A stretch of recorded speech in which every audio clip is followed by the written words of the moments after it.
할렐루야. 아멘. 우리 비 오는 중에도 간절한 믿음의 간구하러 나오신 여러분들의 기도를 주님이 들으시는 줄로 믿습니다. 끝까지 기도하며 승리하시는 여러분 되시기를 주의 이름으로 축원을 드립니다. 영상으로 예배하시는 분들에게도 동일한 은혜가 있을 줄로 믿습니다. 오늘 마태복음 21장의 말씀을 통해 예수께서 성전에 들어가사 란 제목으로 말씀을 전하겠습니다.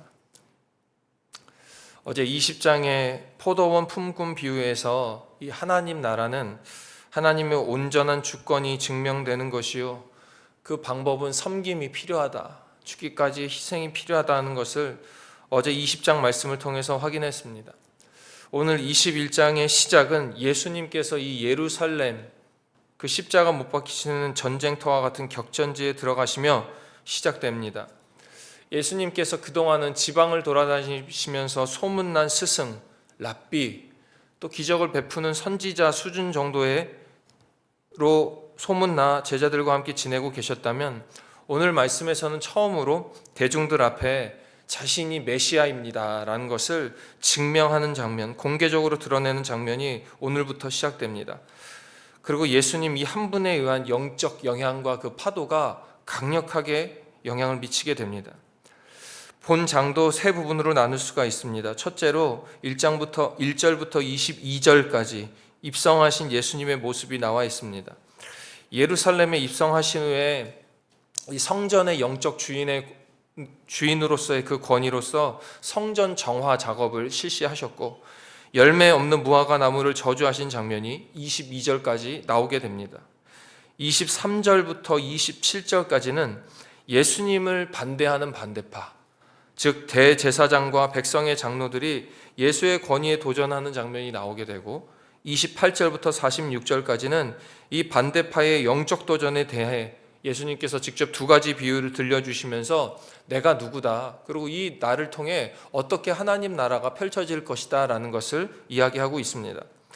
사실 오늘의 말씀도, 오늘의 본문도 그렇지만 이 마태복음은 하루에 한 장을 다 다루기가 굉장히 내용이 방대합니다.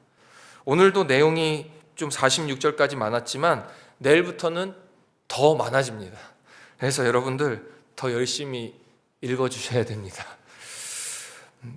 그래 대신 마태복음을 우리가 이 짧게 지나가지만 전체적인 이 마태복음의 흐름이 이렇게 가는구나라는 것을 깨달으시고 순간순간 주시는 영적인 은혜를 탁탁 붙잡아야 됩니다.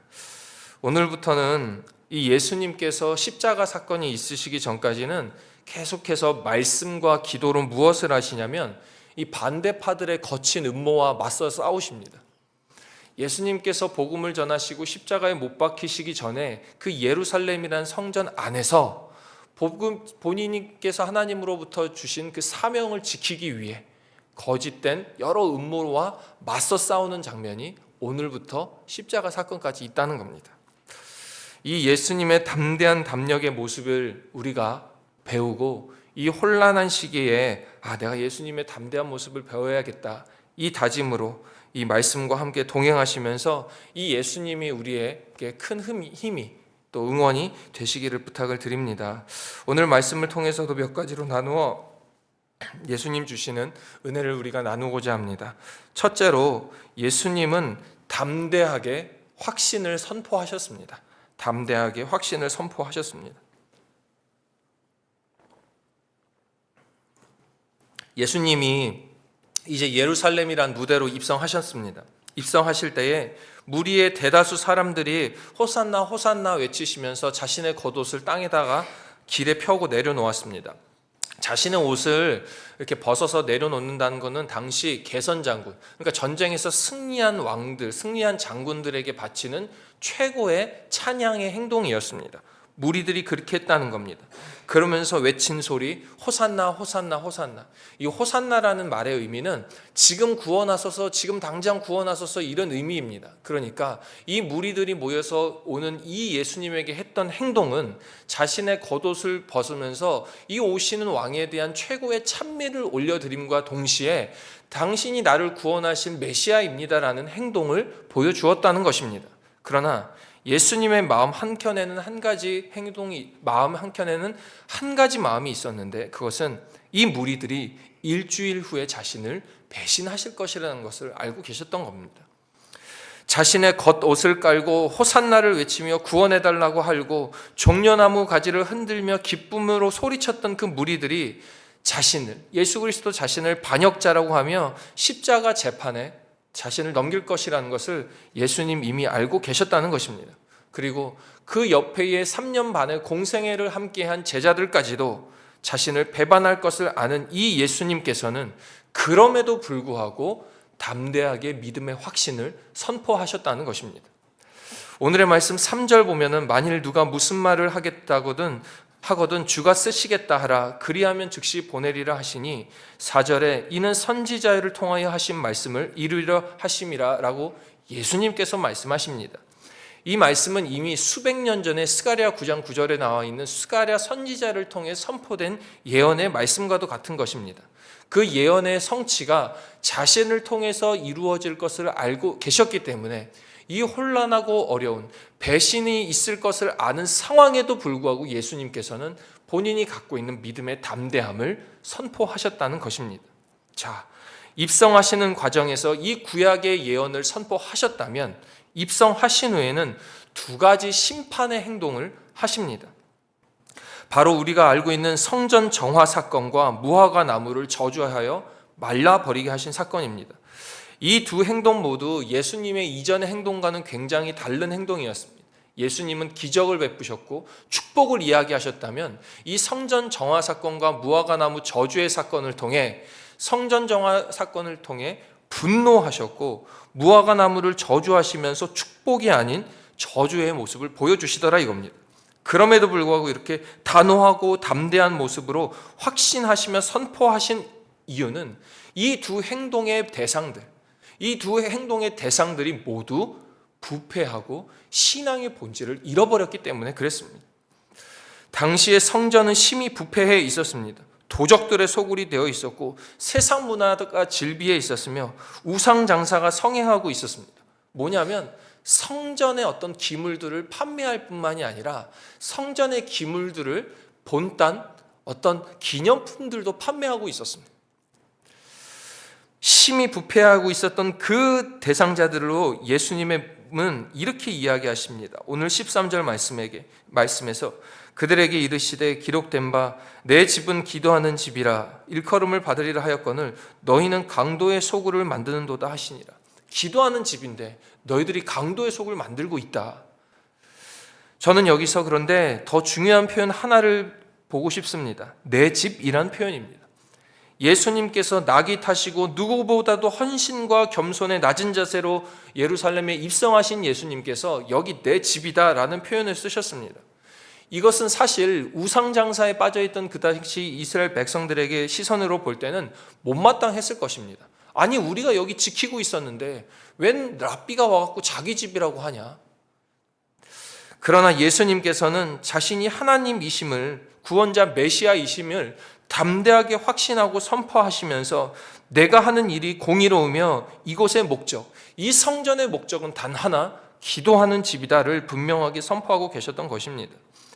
예수님은 기계적으로 성전 안에서 하나님을 율법적으로 형식적으로 찬양하는 그 제사를 강도로 비유하시면서 비판하셨습니다.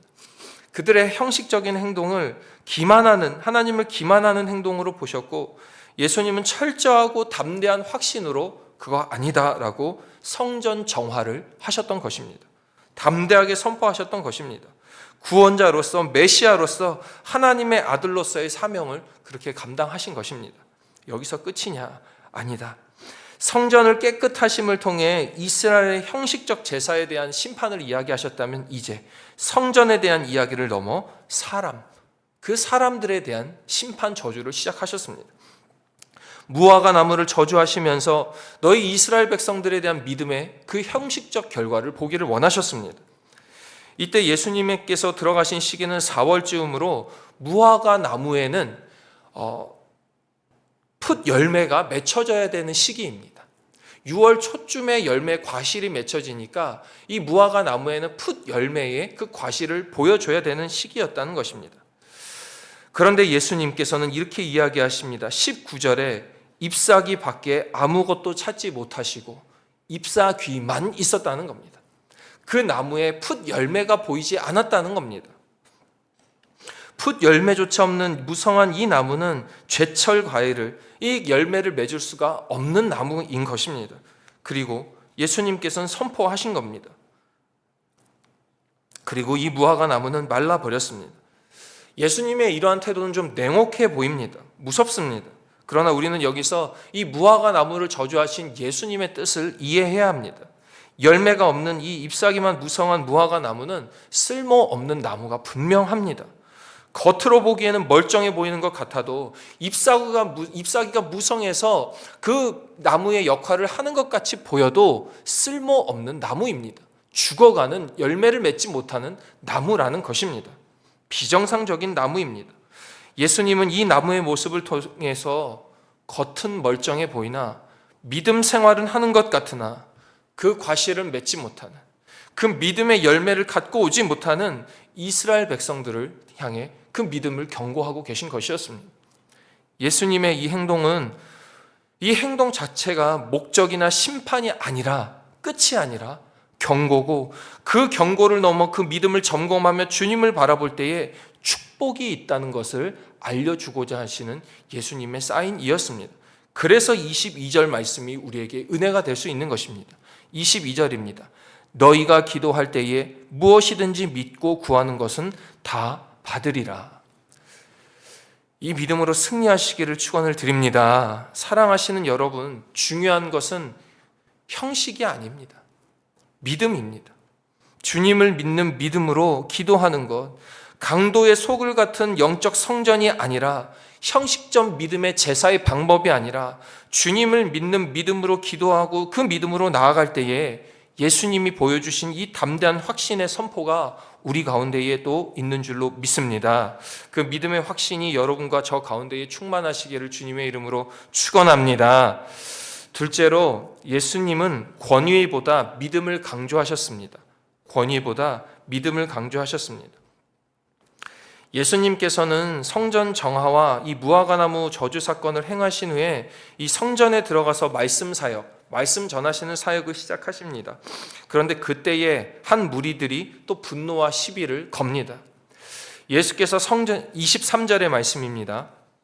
예수께서 성전에 들어가 가르치실새 대제사장들과 백성의 장로들이 나와 이르되 네가 무슨 권위로 이런 일을 하느냐, 또 누가 이 권위를 너에게 주었느냐 이야기합니다.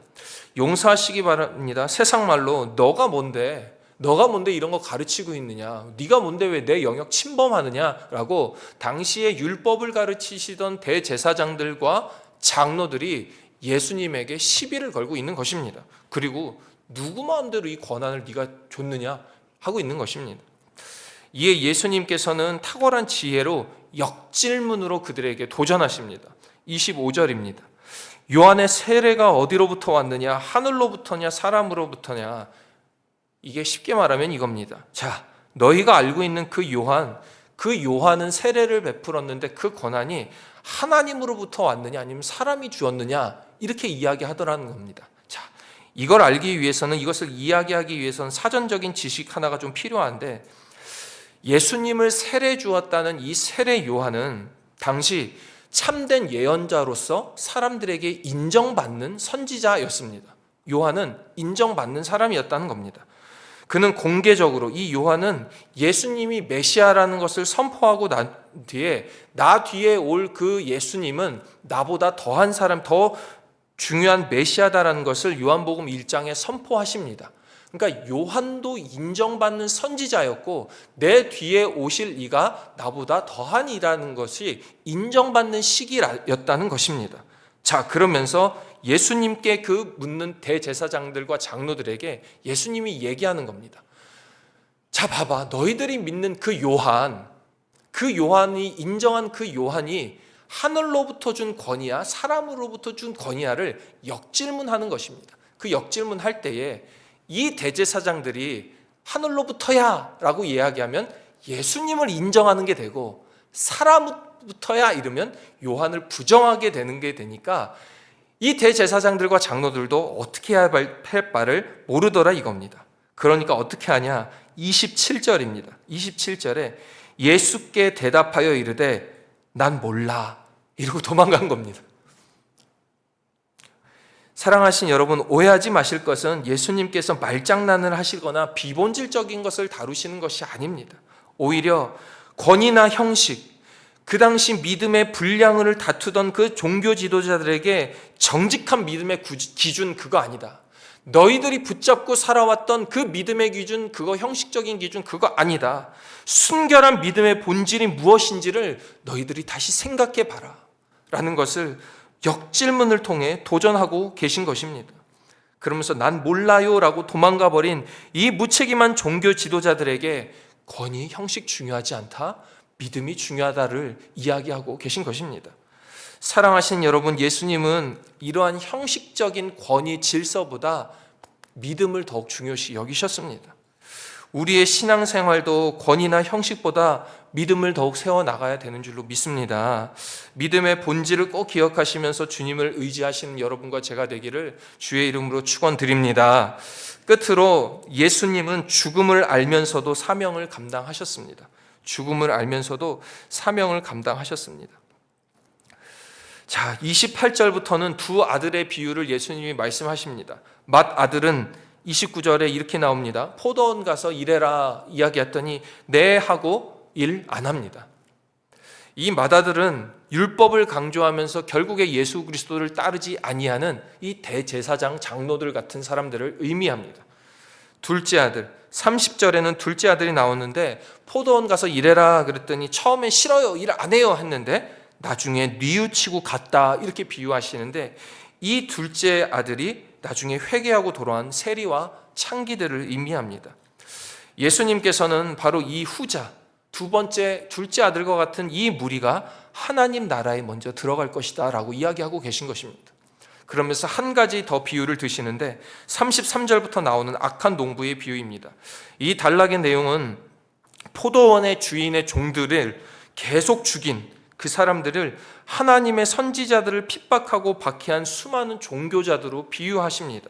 종들에 이어 죽임을 당한 이제 포도원 주인의 아들까지도 죽임을 당하는데 그 아들이 바로 예수님입니다. 즉 예수님께서는 간접적으로나마 자신은 포도원 주인 되시는 저 하나님으로부터 온 메시아이고 그럼에도 불구하고 하나님의 뜻에 따라 저 포도원 밖으로 쫓겨나가 죽임을 당할 것을 예수님은 알고 계셨다는 것입니다. 본인이 말씀하시며 본인이 죽을 것이라는 것을 알고 계셨다는 것입니다. 그럼에도 불구하고 예수님은 사명을 계속해서 견디며 감당하셨습니다.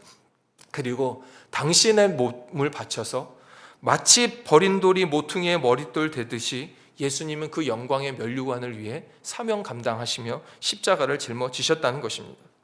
사랑하시는 여러분, 우리가 믿는 영광의 예수님은 결코 쉽게 얻어진 그 왕의 면류관이 아니었습니다.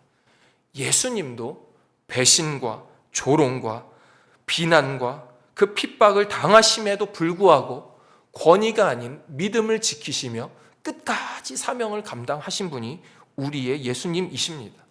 십자가의 고통 아시면서도 시대의 혼란을 아시면서도 끝까지 사명 감당하신 그 예수님 덕분에 여기에 있는 저와 여러분이 그 영생의 축복을 받게 된 것입니다.